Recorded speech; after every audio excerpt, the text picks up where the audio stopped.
Today we celebrate the end of the octave of Christmas.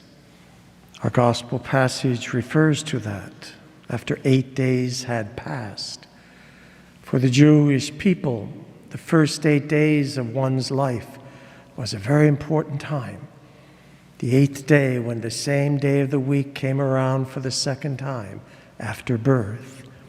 And for Jewish boys, it was the day on which they were circumcised and became descendants of Abraham and part of the promised land and part of the chosen people. And for boys and girls, it was the day on which they were given their name, something that they would carry with them for the rest of their lives and into eternity. And so now, on this ending of the octave of Christmas, we have a focus on Mary, the mother of Jesus. On the first day of the octave, the focus was on Jesus, his nativity. On the Sunday following, which this year came the next day, it was the whole Holy Family, the feast of the Holy Family. But at the end of the octave, even though it is the commemoration of Christ's being circumcised, it is his mother whom we commemorate in a special way. And in fact, that's why today in this country is a holy day of obligation. Today is secondly the last day of one civil year, and tomorrow the beginning of a new year. It's a year none of us will ever forget.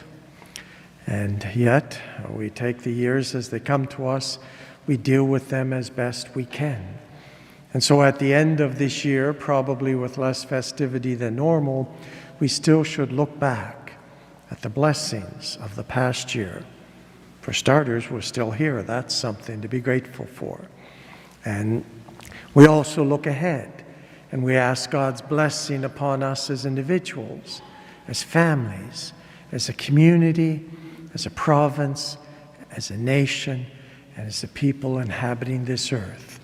And we pray that next year will be a healthier year than this past year, and especially the end of the year was. In the light of that, we have the very beautiful blessing, the blessing of Aaron that is found in the book of Numbers. It's one I use quite often because I deeply love it, and always make sure to use it on this day, the eve and the first day of the new year. And finally, the 1st of January is also a World Day of Prayer for Peace.